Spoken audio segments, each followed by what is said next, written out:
मैं आजाद सर आज आपको ट्रांसपिरेशन के बारे में बताऊंगा और इनके टाइप्स के बारे में फुल्ली एक्सप्लेन करूंगा।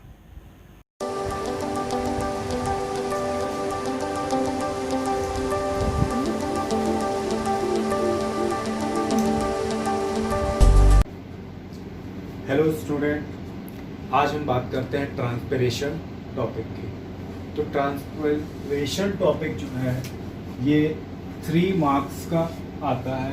क्लास 10th में और 12th के बोर्ड एग्जाम में ये पूछा जाता है। तो आप इसको आज बहुत कायदे से याद कर लें। ट्रांसपिरेशन टॉपिक 3 मार्क्स का आता है, 10th क्लास में भी, 12th क्लास में भी। और ट्रांसपिरेशन टॉपिक पढ़ने के लिए आपको कौन कौन से सब टॉपिक याद रखने हैं। तो सबसे पहले आपको ये याद रखना पड़ेगा कि ट्रांसपिरेशन होता क्या है, यानी उसकी डेफिनेशन आप याद करेंगे। दूसरा है इसके फंक्शन, ट्रांसपिरेशन के क्या फंक्शंस होते हैं, ट्रांसपिरेशन के क्या टाइप्स होते हैं, ट्रांसपिरेशन के फैक्टर्स क्या होते हैं। ये चारों चीज जानने के लिए आज हम ट्रांसपिरेशन टॉपिक को पढ़ते हैं। तो बात करते हैं ट्रांसपिरेशन की। सबसे पहले मैं बात करता हूं ट्रांसपिरेशन वर्ड। ट्रांसपिरेशन वर्ड का यूज सबसे पहले किसने किया? स्टेफन हेल्स ने। यानी ये हम कह सकते हैं कि स्टेफन हेल्स जो थे जिन्होंने सबसे पहले ट्रांसपिरेशन शब्द का, वर्ड का इस्तेमाल किया। अब हम बात करते हैं ट्रांसपिरेशन है क्या। जैसा कि आप देख रहे हैं बोर्ड पर ट्रांसपिरेशन लिखा हुआ है, ट्रांस और ये वर्ड है इधर पेरेशन। ट्रांस का मतलब होता है ट्रांसफर होना और पेरेशन का मतलब होता है वेपर फॉर्म में, जब कोई चीज वेपर फॉर्म में ट्रांसफर हो। तो इसकी अगर हम डेफिनेशन की बात करें कि ट्रांसपिरेशन होता क्या है, तो आपको सिर्फ इतना याद रखना है, सिर्फ आपको ये चीज का आपको ध्यान देना है जो यहाँ पर बोर्ड पे लिखा हुआ। The loss of water in the form of water vapour, the loss of water in the form of water vapor through the aerial part of plant, through the aerial part of plant, यानी plant के aerial part से अगर water का loss हो रहा है तो उसको हम लोग क्या कहेंगे? ट्रांसपिरेशन कहेंगे। आप हमेशा याद रखिएगा, the loss of water in the form of water vapour through the aerial part of plant, यानी एरियल पार्ट के थ्रू क्या होगा? वाटर का लॉस, यानी पानी का लॉस वेपर फॉर्म में अगर हो जाता है तो उसको हम लोग क्या कहते हैं? ट्रांसपिरेशन कहते हैं। तो ये तो बात हुई भाई ट्रांसपिरेशन की। अब हम बात करते हैं ट्रांसपिरेशन के फंक्शंस की, कि क्या फंक्शंस होते हैं। ट्रांसपिरेशन जो होता है उसमें क्या होता है? ट्रांसपिरेशन जब भी ये प्रोसेस होगा तो उसमें क्या होगा? कूलिंग द प्लांट, यानी ट्रांसपिरेशन क्या करता है? प्लांट को कूलिंग करता है, यानी ठंडा करता है। और दूसरा क्या है इसका फंक्शन? ट्रांसपिरेशन क्या करेगा? वाटर को पंप करेगा। ट्रांसपिरेशन की हेल्प से क्या होता है? वाटर पंप होता है और तब ये पानी जो है प्लांट के रूट से प्लांट के अपर पार्ट में जाती है। तो ये क्या हो गए? फंक्शंस हो गए ट्रांसपिरेशन। अब सबसे इंपॉर्टेंट चीज है, इसमें हम बात करते हैं ट्रांसपिरेशन की टाइप्स की। जैसा कि आप देख रहे हैं यहाँ पर ट्रांसपिरेशन को 3 पार्ट में डिवाइड किया गया है। पहला है स्टोमेटल ट्रांसपिरेशन, दूसरा है क्यूटिकुलर ट्रांसपिरेशन, तीसरा है लेंटिकुलर ट्रांसपिरेशन। तो आपको कैसे याद है? स्टोमेटल ट्रांसपिरेशन, स्टोमेटल ट्रांसपिरेशन में वर्ड छुपा है स्टोमेटा। क्या वर्ड छुपा है? स्टोमेटा। तो इसकी आप डेफिनेशन क्या बनाएंगे? अगर कोई आपसे पूछता है कि स्टोमेटल ट्रांसपिरेशन क्या होता है, तो स्टोमेटल ट्रांसपिरेशन की डेफिनेशन आप लिखने के लिए सबसे अच्छा तरीका है कि आप इसी डेफिनेशन को याद करें। इसमें क्या करना है? The loss of water in the form of water vapour through तक आपको एज इट इज यही डेफिनेशन कॉपी करनी है। उसके बाद आपको एरियल पार्ट ऑफ प्लांट को हटा देना है, इस टॉपिक को।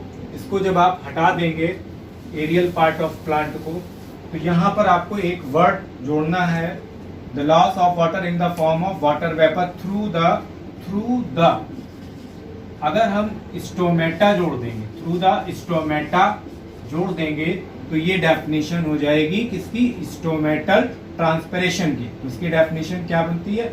Stomatal transpiration is a transpiration in which the loss of water in the form of water vapour through the stomata, यानी स्टोमेटा के थ्रू अगर वाटर का लॉस हो रहा है तो उसको हम लोग क्या कहेंगे? स्टोमेटल ट्रांसपिरेशन कहेंगे। स्टोमेटल ट्रांसपिरेशन में वाटर का जो लॉस होता है वो 80 से लेकर कितना होता है?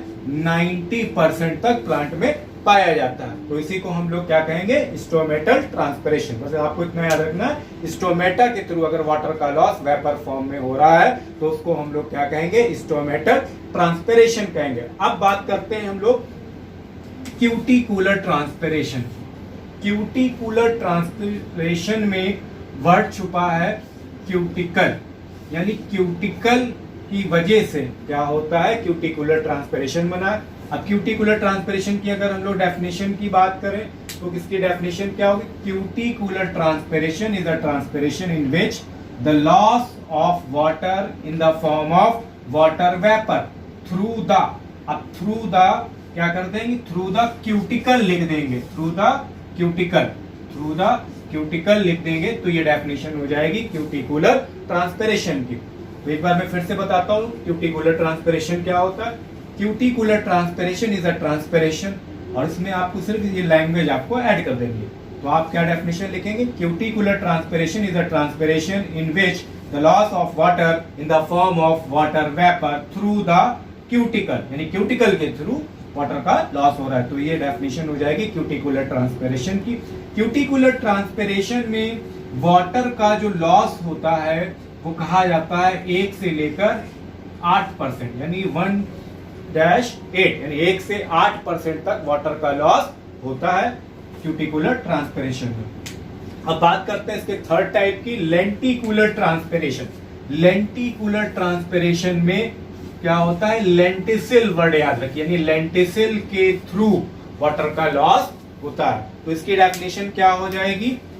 लेंटिकुलर ट्रांसपिरेशन की बात करता हूं। Lenticular transpiration is a transpiration in which the loss of water in the form of water vapour through the क्या कर देंगे? थ्रू द क्यूटिकल कर देंगे, यानी थ्रू द क्यूटिकल।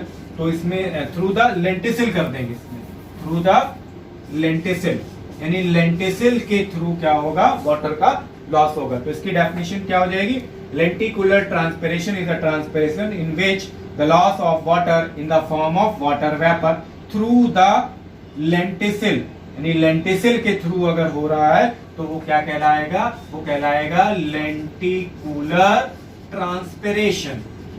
तो हम लोग क्या कहेंगे? लेंटिकुलर ट्रांसपिरेशन कहेंगे।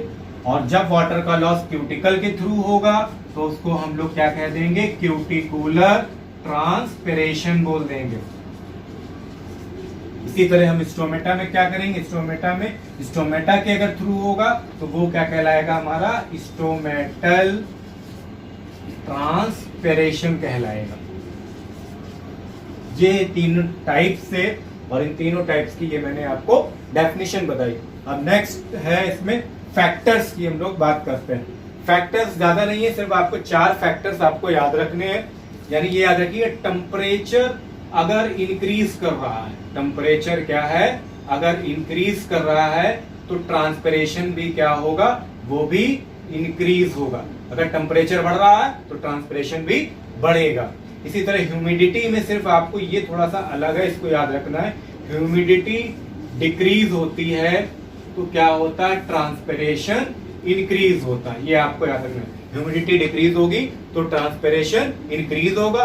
बाकी ये दोनों जो है इसमें भी क्या होगा? विंड इंक्रीज होगी तो क्या होगा? ट्रांसपिरेशन भी इंक्रीज। विंड इंक्रीज यानी ट्रांसपिरेशन इंक्रीज। लाइट इंटेंसिटी की बात करते हैं तो अगर लाइट इंटेंसिटी अगर इंक्रीज हो रही है तो क्या होगा? रेट ऑफ ट्रांसपिरेशन भी इंक्रीज होगा। तो ये बहुत ही इंपॉर्टेंट टॉपिक है, इसको आप बहुत अच्छी तरह से रिवाइज कर सकते हैं। Okay, thank you.